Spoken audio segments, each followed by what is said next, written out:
2013ஆம் ஆண்டு உச்சநீதிமன்றத்தில் சஃபாய் கராம்சாரி ஆந்தோலன் என்கிற அமைப்பு போடப்பட்ட பொது நடவடிக்கையில் மத்திய அரசு 7 லட்சம் பேர் மனித கழிவை மனிதன் அகற்றுகிற தொழிலில் ஈடுபடுத்தப்பட்டிருக்கிறார்கள் என்கிற செய்தியை குறிப்பிட்டிருக்கிறது.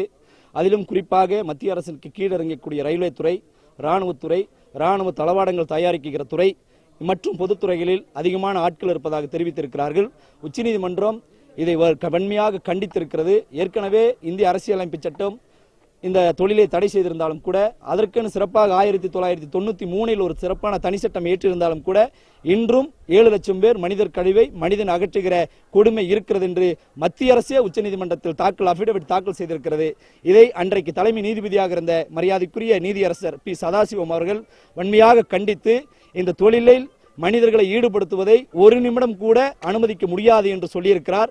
அதோடு சேர்ந்து 1993 இந்த தொழிலில் ஈடுபட்ட போது மரணமடைந்தவர்களுக்கு ரூபாய் 10 லட்சம் நிவாரணம் தர வேண்டும்.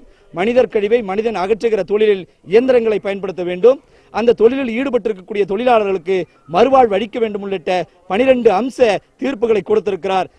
மத்தியிலே ஆட்சியேற்றிருக்கிற அரசு ஒரு ஆண்டு போகிற நிலையில் இந்த சட்டத்தை பற்றியோ இந்த தீர்ப்பை பற்றியோ இந்த 7 லட்சம் மக்களினுடைய இழிவுகளை பற்றியோ கவலைப்படாமல் தூய்மை இந்தியா என்கிற மோசடியான ஒரு திட்டத்தை உருவாக்கி ஏதோ குப்பைதான் இந்த நாட்டில் பிரச்சனை என்பது போல ஒரு மிகப்பெரிய பிம்பத்தை ஏற்படுத்தி மக்களை ஏமாற்றுகிற செயலில் இருக்கிறது.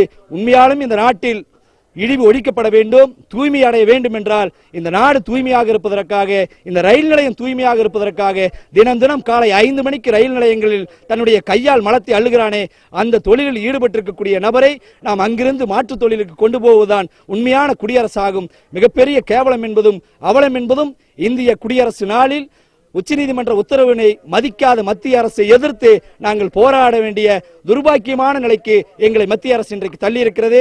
உடனடியாக மத்திய அரசு இதை கவனத்தில் எடுத்துக் கொள்ள வேண்டும். உச்சநீதிமன்றம் பிறப்பித்த உத்தரவுகளை கடைபிடிக்க வேண்டும். தவறுகிற பட்சத்தில் மத்திய அரசின் மீது நீதிமன்ற அவமதிப்பு வழக்கும் மக்களையும் ஜனநாயக சக்திகளையும் அரசியல் இயக்கங்களையும் திரட்டி சிறை நிரப்புகிற போராட்டத்தை நாடு தழுவி மிகப்பெரிய அளவில் நடத்துவோம் என்று ஆதித்தமிழர் விடுதலை இயக்கத்தின் சார்பாக தெரிவித்துக் கொள்கிறேன்.